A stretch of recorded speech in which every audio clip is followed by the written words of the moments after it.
Anne-Marie Nelva, vous êtes là à l'accueil des Amis de Saint-Jacques au Puy. Qui est-ce qu'on accueille ici en général? Qui est-ce qui passe chez vous? Alors, nous accueillons tous ceux qui partent en principe le lendemain sur les chemins de Saint-Jacques. On accueille même les marcheurs qui n'ont pas une idée de pèlerinage.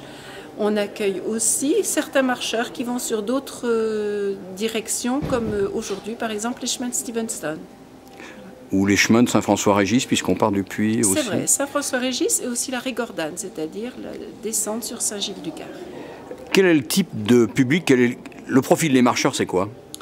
Alors, nous avons des étrangers, tout simplement. Quelle nationalité? Alors, aujourd'hui, nous avions des Suisses, une Australienne, je crois qu'une Américaine. La semaine dernière, nous avions aussi des Japonais, il y a eu des Chinois.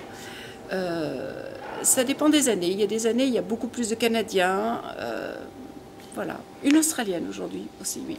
Vous avez fait le chemin de Saint-Jacques, vous y êtes arrivé quand? Alors, nous sommes arrivés un 6 septembre 2006. Voilà, c'était le jour de la Vierge, une fête de la Vierge, et donc c'était un peu exceptionnel. Alors, vous êtes arrivé à Compostelle il y a à peu près 7 ans. Qu'est-ce que vous en gardez 7 ans plus tard? Oh là, mon Dieu, toujours aussi émouvant. Surtout les rencontres qu'on fait sur le chemin. On rencontre beaucoup de personnes qui sont plus ou moins émouvantes, qui ont une histoire. Tous ces gens ont des histoires très particulières.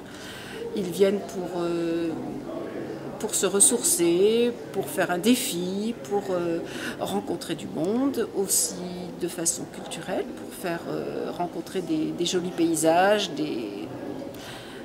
au niveau culturel, au niveau aussi architecture. Quand vous partez du Puy, que vous arrivez à Figeac, vous avez des tas de sortes d'architecture de maisons qui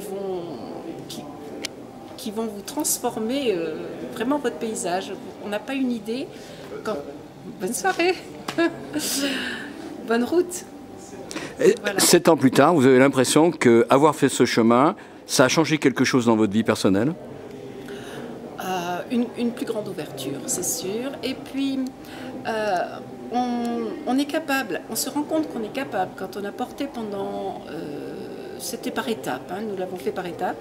Donc, mettons, quand on part 15 jours, on met dans son sac à dos ce dont on a besoin pour 15 jours. Donc, on s'est dépoussiéré, on s'est lavé de tas de choses non indispensables. Donc, on est capable de voyager beaucoup plus léger et de relativiser vraiment les choses que l'on met sur le dos. Dernier petit mot, le rôle des associations, des Amis de Saint-Jacques. Eh bien, faire partager ce qu'on a vécu, répondre aux questions que l'on peut nous poser. Et certains partent avec un petit peu d'inquiétude, ils ont peur de ne pas y arriver, peur d'avoir mal aux pieds, vraiment de ne pas y arriver.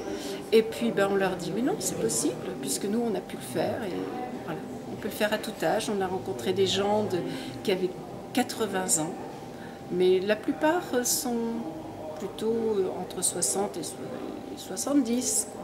Voilà. La majorité des gens, c'est ça.